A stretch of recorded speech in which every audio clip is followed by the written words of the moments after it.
Welcome to our Bible study. It's good to be here together with you to learn a little bit about Jesus.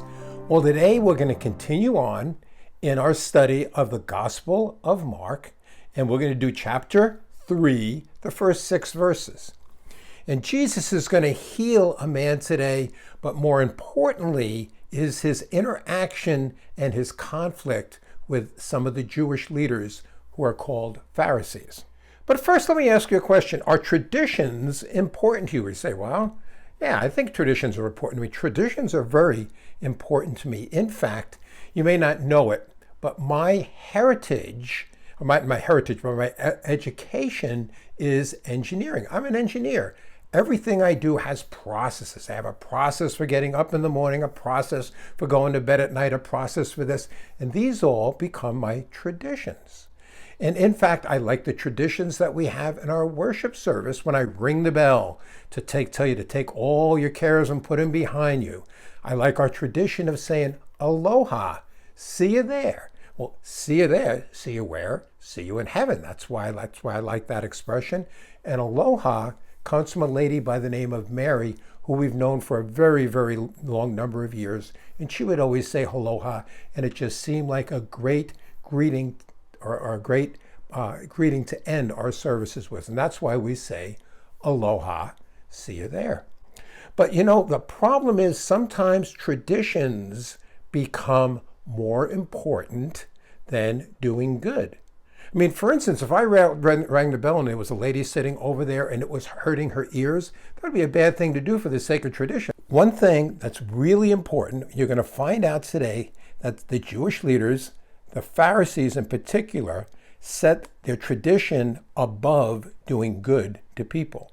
Their tradition to them was more important than doing good to people. Well, let me ask you this. Did you ever find an excuse for not doing the right thing? You say, well, of course, we've all done. Yeah, it was just the other day. I didn't want to talk to that lady, so I found an excuse for going out and doing something. I was just too busy. Or I didn't really want to play bingo, so I said, I'm not going to play bingo. What I'm going to do is I want to watch my favorite TV show, even though it wasn't your favorite TV show. Sometimes we find excuses. When I was a kid, I found all kinds of excuses not to go to school because school was boring for me. And I'd say, I'm too sick to go to school today. I need an excuse. It's going to be so boring. I don't want to go today. And we're going to find that these people called the Pharisees found excuses for two things. First of all, they found an excuse not to do good on the Sabbath. And second of all, they found an excuse for not believing in Jesus.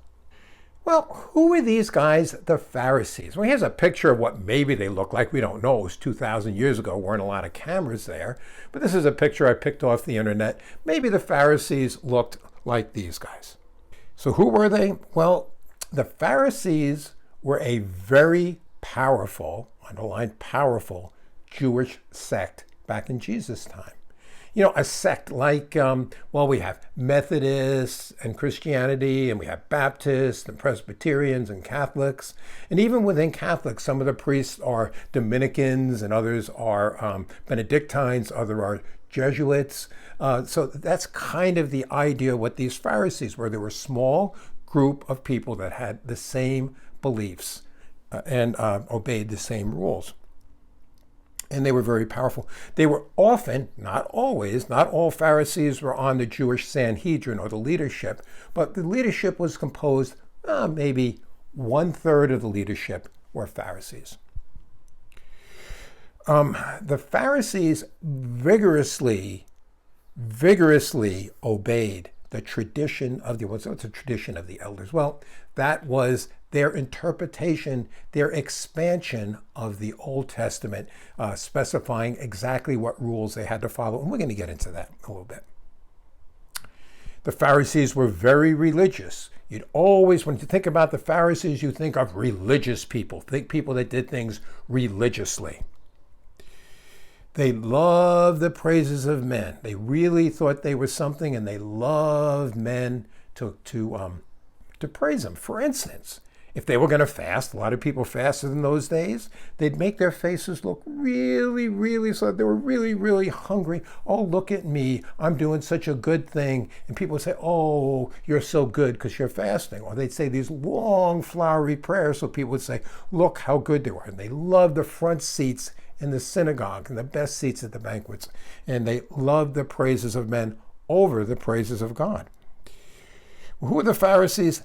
They believed that the way to heaven, the way to be saved, was by being born a Jew, their heritage, and by obeying all their rules that they obeyed.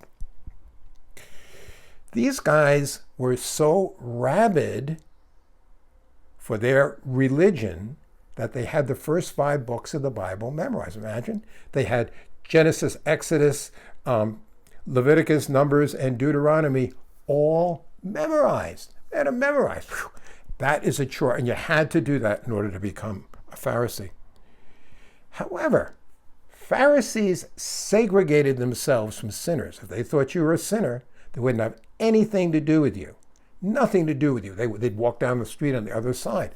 And if you were sick, they said, well, you're sick because you're a sinner. I don't want anything to do with you. So they had little mercy. And Jesus, on the other hand, had mercy on the sick. Jesus, on the other hand, associated with sin. He didn't like the sin, but he associated with sinners, which is good because we're all sinners. They thought they were better than others. They looked down and, oh, if you're not a Pharisee, you're nothing. You're nobody. I'm much better than you. And they actually thought God was lucky to have him. They pray, oh, God, I'm so good. You're so lucky that I'm following after you, that I'm doing all these things. God, you're so lucky to have me, which is an amazing thing. So the Pharisees followed this thing called the tradition of the elders. And it was an expansion and clarification of the law. They wrote down they looked at the law and they said, we're going to say that, for instance, to honor the Sabbath, these are the things you can do and these are the things you can't do. So they wrote down all these laws, expanding God's law, clarifying God's law. And it developed over years, over hundreds of years. And it was continuing to evolve at the time of Jesus. Now, it was both written and oral. So some of it was written down, some of it was passed on orally from person to person. It consists of 615 rules and regulations. So some of them were rituals that they did, maybe rituals for cleaning their hands or doing this. There was rituals for doing everything, plus there were all these rules. And the Pharisees obeyed them rigorously, religiously. Now, here's where it got into a lot of problems. This tradition of the elders, according to the Pharisees, carried the same weight as God's law. So if you violated one of these traditions of the elders, you sinned against God. They thought it was just as bad sinning against the tradition of the elders as it was sinning against God's law. The tradition of the elders changed. In fact, it changed God's law. God's law, for instance, said you can do no work on the Sabbath. God's law said no work on the Sabbath. Now, why was that a law? Well, the Jews were to do no work on the Sabbath, and they were to remember on that day how good God had been to them, that God created the universe, that God led them out of slavery in Egypt. But not only that, it was a great gift that God gave them so that they would have rest every seventh day. All the other nations, what did they do? They worked 7 days a week, but not the Jews. They got every seventh day off, and they had time to think about God and had time for their bodies to rest. Now, the tradition of the elders added to God's Sabbath law. For instance, it said you can't harvest, thresh, or prepare a meal on the Sabbath. Remember in the last class, Jesus and his disciples were going through the grain field, and the disciples were picking a few heads of grain, and they were allowed to do that. There was nothing wrong with that.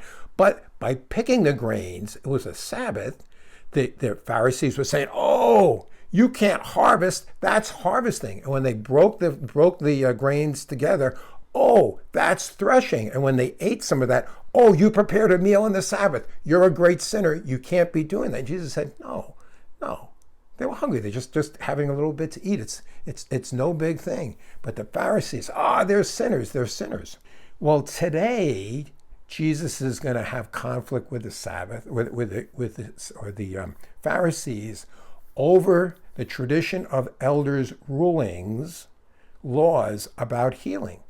And it said you can't heal on a Sabbath unless a life is at stake or it's an emergency. And there were many, many rules that were written down underneath these general guidelines. No healing except to save a life. No healing unless it's an emergency. For instance, if you slashed your finger open, you could take a bandage, a simple cloth bandage, and put it around it.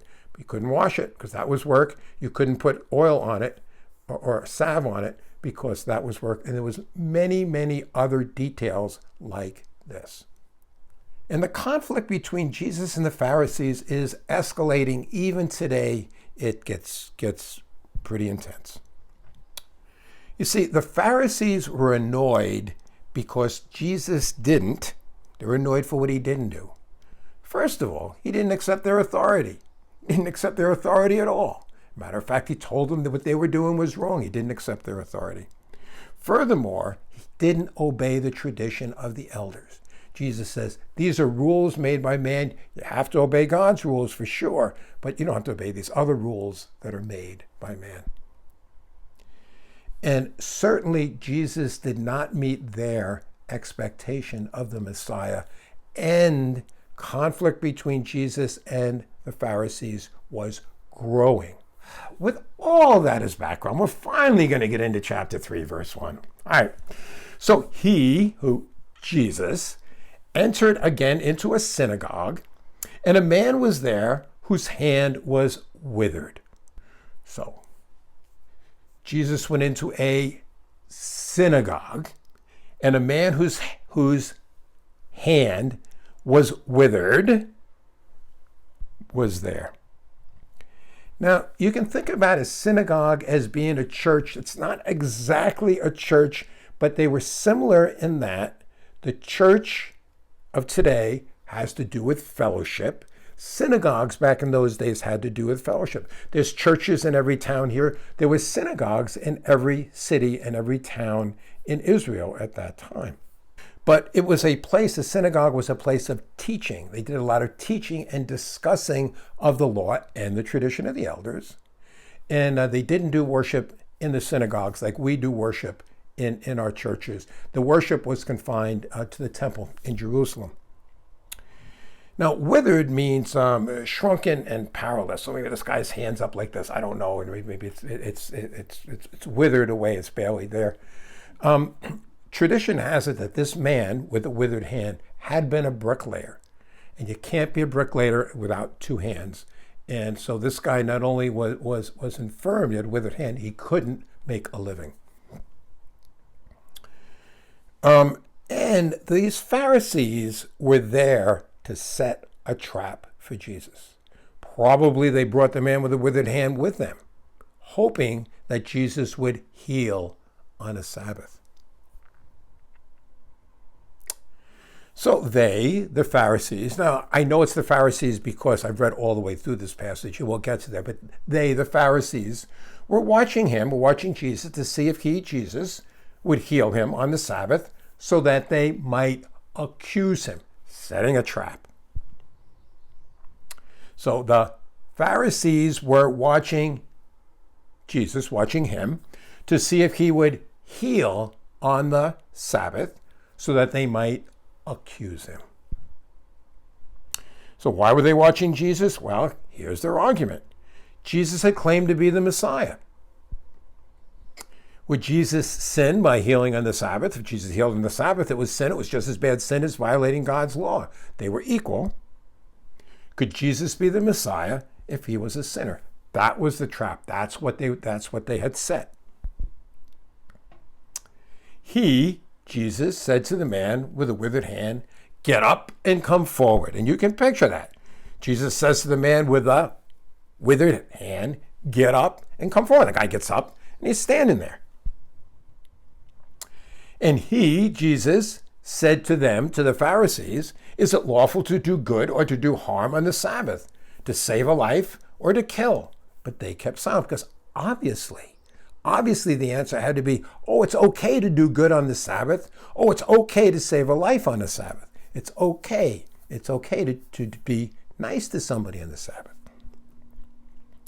So Jesus says to them, is it lawful to do good or to do harm on the Sabbath, to save a life or to kill?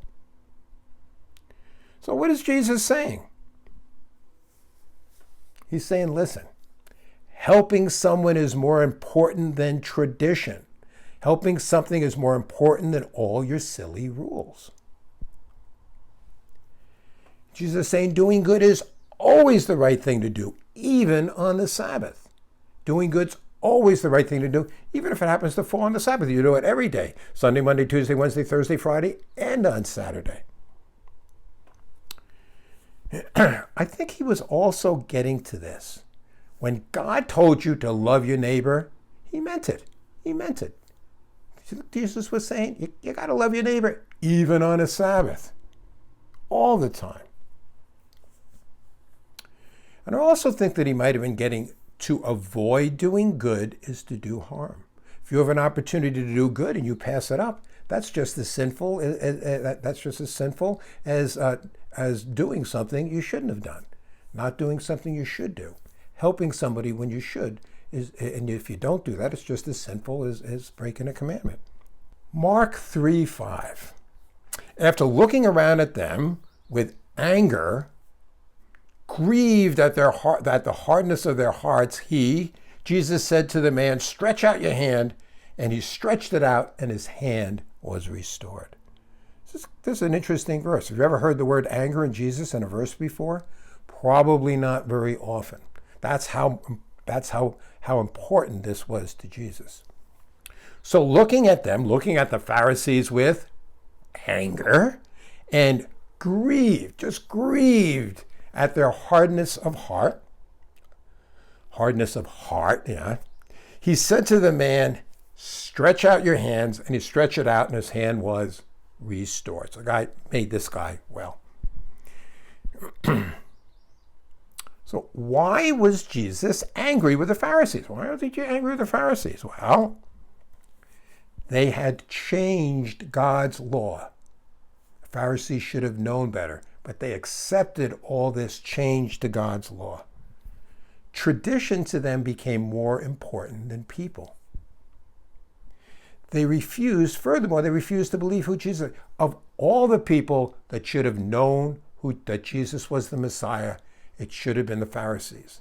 I mean, this wasn't the only miracle that Jesus had done, and they knew about the miracles. Furthermore, what did they have memorized? The first 5 books of the Bible. They knew all the prophecies that Jesus fulfilled about the Messiah, and they should have known that Jesus, if anybody should have known, they should have known that Jesus was the Messiah. But they refused to believe it. Furthermore, they were leading people astray. They're saying, this guy can't be the Messiah. Don't follow him. Don't believe him. Don't listen to him. Stay away from him. And that, you don't want to be in a situation where you're preventing people from coming to God. God gets really annoyed at that. Furthermore, they were not loving their neighbor. I mean, the sinners, which they wouldn't associate with, they wanted nothing to do with, and they would show them no mercy. No mercy. People who are sick, show them no mercy. So why did Jesus heal the man's hand? What do you think? Well, to demonstrate his authority over disease? Yeah. Everybody in that place must have been packed, because Jesus and his disciples and the Pharisees, they were from out of town from Jerusalem, were there, and probably a lot of the people that followed Jesus were there too, all packed in it. So he wanted everybody to see that he had authority over sickness. Also, I think Jesus had compassion on the disabled man. If tradition's true and the guy couldn't work, and he probably couldn't work with one hand, Jesus gave him back his livelihood. He had compassion on him.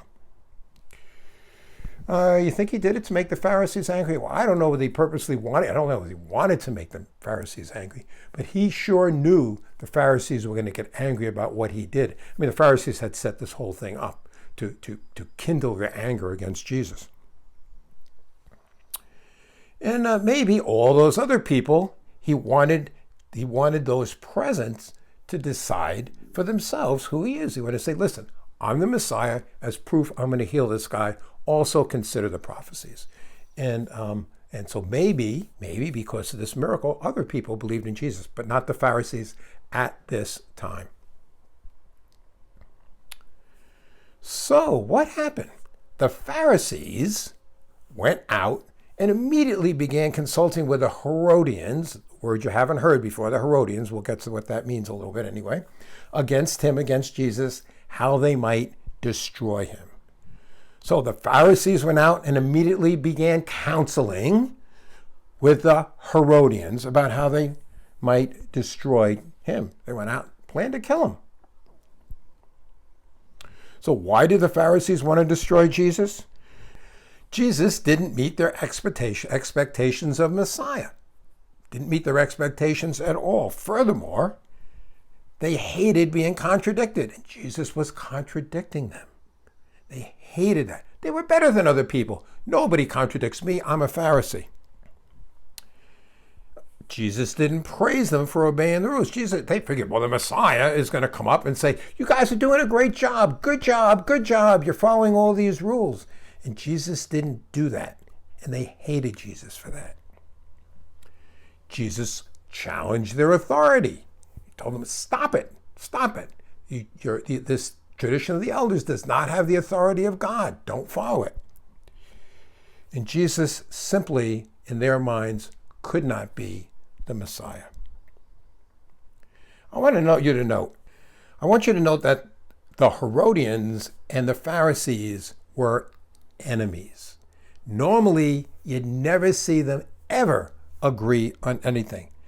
They disagreed politically. The Herodians, now remember, Rome had come in and was occupying Israel. The Roman great empire of Rome was occupying Israel. The Herodians were Jewish people that sucked up to the governors and the people that Rome put in place in order to get certain favors. Now the Pharisees, on the other hand, hated the Romans. They wanted them out of their country, and so they disagreed significantly politically. Furthermore, they disagreed theologically.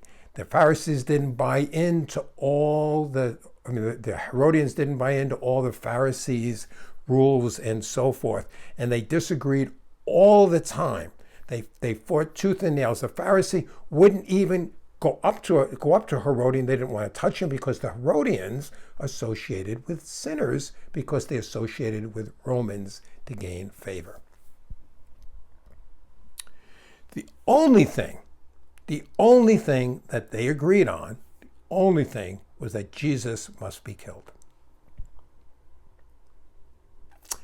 Well, here's my summary. First of all, you need to know, people are more important than traditions. People are more important than traditions. And if there is a tradition in our country that ends up being racist, that tradition has to change. For instance.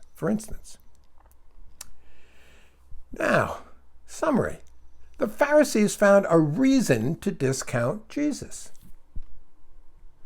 Since Jesus healed on the Sabbath, Jesus had sinned, therefore Jesus couldn't be the Messiah. It was all very logical to them. They had it all played out. He couldn't be the Messiah. We'll just get this guy. We'll just kill this guy. He's got to quit saying he's blaspheming because of what he's claiming. We're just going to get rid of him. It's also true that God wants us to love our neighbors all the time, and we talked about that. To do good every day of the week. And that's an important New Testament concept. It's an important concept of Jesus. Do good every day. There's not one day that you do good and another day you don't. Jesus had authority over sickness because he healed this guy. This was not a minor miracle. The Pharisees went away angry and plotted how to kill Jesus. And that's where we're leaving the story today. Well, if you've been attending the Bible studies or you've been watching them and watching the worship services, you know I'm asking everybody to pray three prayers every day. I want you to pray three prayers every day. The first prayer is salvation for everybody in your facilities. Simply, I pray every resident and staff of my facility would hear about Jesus, would believe and go to heaven. Very simple. Secondly, I'm asking you to pray every day for an end to racism in the United States. Racism is wrong. It's wrong. It really is wrong. We got to pray and we got to have God work to help us end racism in the United States. And then finally, I'm asking you to pray every day for protection for your facility for the virus. Three prayers. That everybody in your facility would hear about Jesus, believe, and go to heaven. For an end to racism and protection from your facility from the coronavirus. Let me just model that by praying for us right now. Father, I want to thank you for this study. Father, please don't let our traditions get in the way of us doing good, and help us to do good every day. And Father, I pray for everybody in the facility, every resident and staff, that they would hear about Jesus, that they would believe and go to heaven. And I pray against racism in the United States and that racism would end in the United States. And I pray that you would protect the facilities from the coronavirus. And I pray that in Jesus' name. And now, traditionally, there's only one thing left to say. Aloha, see you there. God bless you all. Have a great day.